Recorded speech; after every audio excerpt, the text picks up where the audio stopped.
मैं उसी प्रदेश से आती हूं जिस प्रदेश का ये बिल है और इतने लंबे अंतराल के बाद में 75 वर्ष लगातार छत्तीसगढ़ की आदिवासी समाज के लोगों ने इस विषय को लगातार उठाया, लेकिन इतने लंबे अंतराल के बाद में ये बिल इस सदन में प्रस्तुत हुआ और अब वहां के आदिवासियों को, जो छत्तीसगढ़ की फिजा में आदिवासियत है, उन्हें न्याय मिलेगा। इसलिए मैं सरकार का धन्यवाद देती हूं। आज एक नया भारत दिखाई देता है।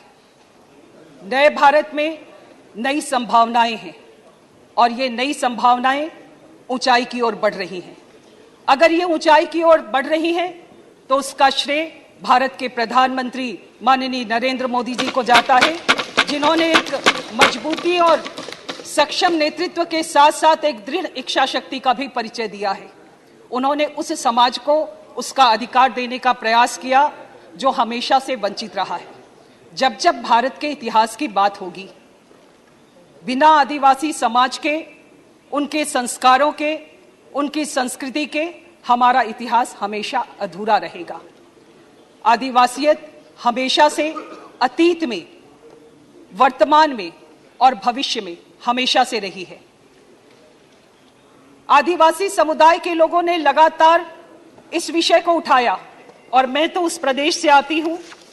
मैं इस बात को भी कहना चाहती हूं कि जब इस विषय को लगातार उठाते उठाते एक छोटी सी मात्रा की गलती के कारण उनको उनका अधिकार नहीं मिला, केवल अधिकार ही नहीं मिला, उनको उनके जाति का प्रमाण पत्र नहीं मिला। जाति का प्रमाण पत्र नहीं मिला तो नौकरी में स्थान नहीं मिला। जो उनका अधिकार था, भारत में लोकतंत्र है और लोकतंत्र की आत्मा है कि हर व्यक्ति को उसका लोकतांत्रिक अधिकार मिलना चाहिए। लेकिन ये दुर्भाग्य का विषय है कि छत्तीसगढ़ की इस जनता को केवल मात्रा की गलती के कारण उनका वो अधिकार नहीं मिल पाया। आज उनको ये अधिकार मिलने जा रहा है। मैं भूरी भूरी प्रशंसा करते हुए सरकार को पुनः धन्यवाद देती हूँ। हमारे यहाँ आज अनुसूचित जनजाति संविधान संशोधन विधेयक 2023 में जिस विषय पर इस बिल को लाया गया है, उसमें छत्तीसगढ़ की, और हम ऐसा माने कि छत्तीसगढ़ में करीब देश भर की कुल जनजाति का 75% हिस्सा निवास करता है। हमारे यहाँ बस्तर जिले में गोंड, अबुझमाड़िया, मुरिया, हल्बा, परजा, भात्रा, धुरवा जैसी जनजातियां निवास करती हैं। वही दंतेवाड़ा जिले में दंदमी, मुरिया, दोरला और गोंड जनजातियां निवास करती हैं। देश की ऐसी जनजातियां जिसमें कोल, भुइयां, कंवर, धनवार, पारधी, सावरा, मुंडा आदि जनजातियां निवास करती हैं। इन सभी जनजातियों के नामों से ये विदित होता है कि यदि इनमें थोड़ा भी फर्क आ जाए, थोड़ा भी मात्रा की गलती हो जाए, तो इनको इनका अधिकार नहीं मिल पाता है। इन्हीं अधिकारों को लेकर सरकार ने आज का ये बिल लाया है। आदिवासियों की एक पहचान रही है, जल, जंगल और जमीन।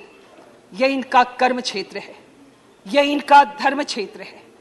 और अगर आज भारत में जल जंगल दिखाई देते हैं तो इन्होंने उसका संरक्षण किया है, उसको अपने आदिवासियत के साथ साथ अपनी संस्कृति को बचाते हुए उसे बचाने का काम किया है।